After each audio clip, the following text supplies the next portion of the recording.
As a general rule, we tried to stick to the art anytime we could.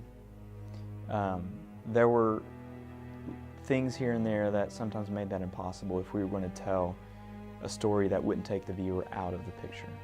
You can have a 2D art going from side to side, up and down, but if somebody turns ahead or turns around, I mean, we can't do that. The 2D plane just breaks, so the illusion breaks. Simple things like a head turn or someone walking from point A to point B within a frame became nearly impossible working with the 2D art. So we would have to create a 3D character that could either turn his head or move across the frame.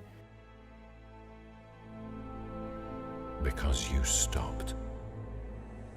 So, the hour arrives. 3D is a whole different beast. Everything is built from scratch. We have models that are built. And there's also just trying to integrate our 3D with the 2D. There's a certain grain, there's a certain color palette to what Esau did, and it was tricky trying to come up with a different combination of things that made our 3D not stick out too bad from the art. It's not seamless, but it's as close as we were able to find for this project. And sometimes there were backgrounds that, you know, we had to sort of create or recreate or piece together based on other art. Yeah, it's tough. In the comic book they do, like an artist will paint in a set, and then in the other panels after that doesn't, because it's already implied that that's where the action is taking place.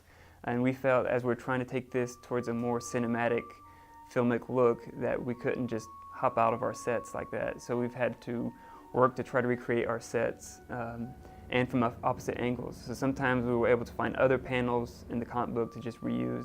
Sometimes we had to project that art onto a 3D set and rotate it around and repaint in. But basically what we're trying to do is to keep the audience from looking at it and say, whoa, what just happened? Your viewer would sort of lose all sense of perspective and where they were in three-dimensional space. So that was a pretty big job for the compositors and the other artists to find those elements and sort of recreate the, you know, be it Loki's bedroom or whatever it was.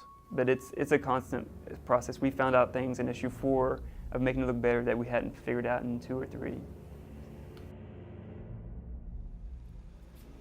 So Mark took on more the pre-production side and defining what the initial step from the comic book page to an animated form of storytelling.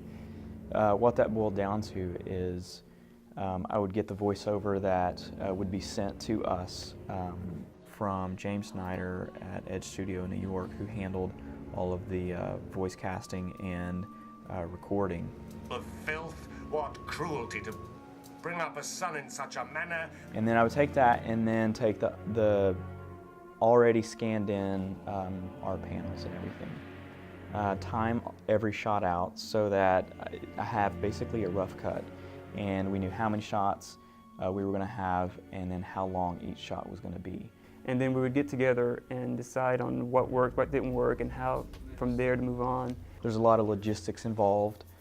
Just because of timeline, we may not have time to do this character as 3D versus, you know, something else. So it becomes a big juggling act. And then I would go back in and handle more of the production side, who was working on what, and from there making sure that every step of the process was in line with the vision that Mark and I had at the beginning, so that once it had been through painting, rigging, animating, and then the final compositing, making sure that that was exactly what we had envisioned at the beginning.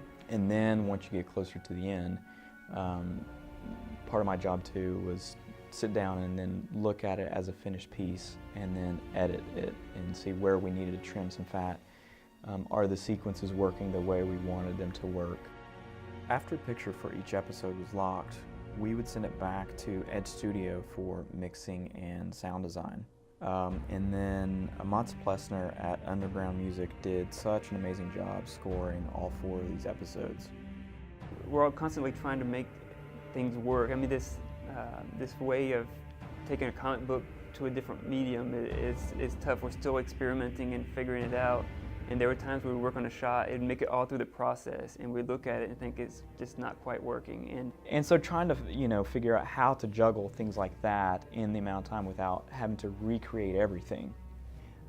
So that was frustrating, but there were times when we thought that was going to work and we made it through, and then the end result was great. Sometimes the most frustrating moments became the most gratifying. I think we told a story that's not a lot of big explosions and not a lot of action, and it's really a very human sort of little indie film feel to the whole thing. Loki as a person, as a character, you know, what are the things he's going through, and how do we make that relatable to the audience? May be driven to extremes, but despite ancestry, destiny, and the weight of the cosmos, he retains yet his power to say no. Thor will bear you no good will for sparing him. Perhaps not. I think anybody who has a family can relate to the story. I think a lot of this is about Loki's feelings having grown up, feelings being an outsider, feelings that there was always a favorite brother. You know, it really does breathe some life into the character. He's not just the evil guy in this, but he's a guy who has a reason for his actions. And as he discovers through the course of the comic, a lot of the feelings he had as a child really do have some place in reality. There really is something behind a lot of the things he believed, and in some cases not, as he goes through and learns more throughout the story.